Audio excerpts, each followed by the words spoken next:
wrists is frost. All my women is boss. When you hear the sentiment of what Smack is saying, what do you think about caffeine? As far as like, is caffeine dead? Is caffeine still going to be something that's, you know, part of the culture? Because I see everybody still using caffeine. Yeah, I mean, live events. And I think caffeine is. I think, you know, they counting their losses. They licking their wounds. Battle rap is expensive, or it was expensive, and then they made it more expensive. They drove the price up. So now they're trying to get their money back through pay-per-views, with some of the events that they throw in, smaller leagues. I think caffeine is, you know, they're trying to get into the streaming space, and battle rap was the driving force for it. I'm sure Drake told Smack, get as much as you can, and then that's it. I haven't seen Drake do anything since he signed that deal with them. Drake probably got a super big bag. I don't think Drake ever streamed. He threw an extra 50 on the Geechee. Yeah, but it ain't the same as what Logic did with Twitch. Gotcha. Logic got a bag, and Logic is on Twitch all the time, streaming. Gotcha. Drake is not streaming on caffeine. Mm-hmm. I think he got a bag, and there was like, yo, let me also give Smack and them a bag to offset my involvement, which is smart. And that is smart. You know, I think that from my perspective, I think that caffeine is they're gonna be around. They got they got 66 million, whatever the number, 13 million, whatever that number was. They got a lot. They got a big chunk of money, and now they're probably like, okay, battle rap can only go but so far. We'll probably have to pour our money into something else, and we need to make some ROI off past battles. I think that's what's happening. Yeah, when you hear that number, 113 million, like, so many people thought that's what Smack got. I knew that wasn't what Smack got. I know, but you know, that really, like, I feel like that also put a lot of pressure on things as well. Like, everybody was like, Smack got 113 million. People don't know business. I think what happened was there was an allotted budget for every single event. They probably gave them like anywhere between $200,000 to $500,000 per event, and they had to allot it. And they had to probably tell them, this is what they make, and this is what they make, and this is what they make, and that's how they were able to throw events as much as they were. In that sense, did URL fuck up the caffeine money or mismanage it? That is a great question. That is an amazing question. It is two sides to the coin. Okay.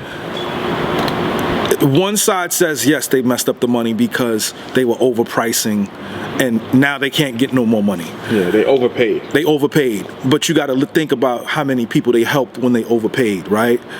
A smart person would have took that money and put it into something and invested in it. Yeah. Right? Shout out the goods with the store and all that. Not saying that's what he did with his money, but I would hope so. But then the good side about it is, or the bad side about it is, you know, what should have happened was, when I did my deal, I didn't take a lot of money. Why not? Because I didn't want them to own my masters when I was done. Okay. And I wanted to recoup and be in the green. Mm-hmm. So when I left the label, I was in the green. Gotcha. I don't owe Sony any money. Okay. You know, like, so it goes either way. I could be a tax you could be a tax write-off, or you could owe them money. I don't know the intricacies of their agreement. I don't know if they were an investor. I don't know if they were a sponsor. I don't know if they were partners. I have no idea. Yeah. But what I will say is, I'm always you always want to take a sponsor to offset the capital, so that, you know, you have extra cushion of money.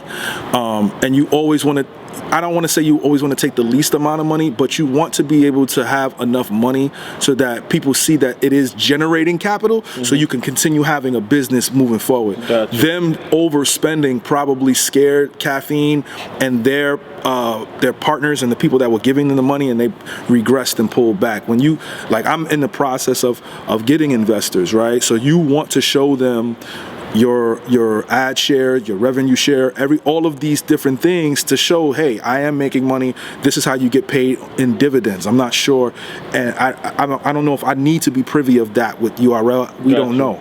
You know what I'm saying? We have to just go off of an assumption of what potentially may have or may have not happened with them.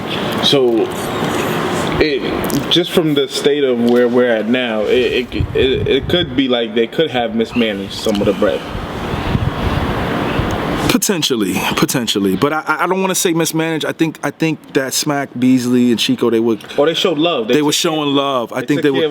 And that's not all. But I think that's what happened, man. One thing a friend told me too, it was like, yo, a lot of times, with black businesses too, and I'm not saying every black business or this, that, or third, but we have a thing where when we start making money, we want to make sure we take care of everybody. We want to break everybody off. They said that's not always good business sense. That's not always good business sense. I mean, the hood mentality is they broke people off and they showed love. So yes, they did a good thing, but business wise, they probably overspent. They probably overspent, if I'm being honest. Is there still money in battle rap? Yeah, there's still money in battle rap. There is. Smack has an app. There's money. I don't know if Chrome, I don't know what's up with Chrome. Shout out to Remy. I don't know what's up with ARP. Shout out to ARP. But there's money. It's just not the money that people are used to and accustomed to. I don't think that's going to happen for a while, until somebody else comes in and infuses with capital, and they have to understand what the business is. Like, it's tough, man. Did Harry make his? I don't like, these are questions we don't know. We're not privy. We're privy to the NBA contracts and the salaries that they make. We know, right? URLs are private. You can go and look at the ticket prices on StubHub and say, okay, if this is the amount of seats, this is how much you can look up how much the venue makes for every game. Gotcha. You can look up how much Las Vegas makes a day. Yeah. We don't know what URL makes a day from an event. We don't know what RBE makes in an event. We don't know. It's not public knowledge. No, you're right.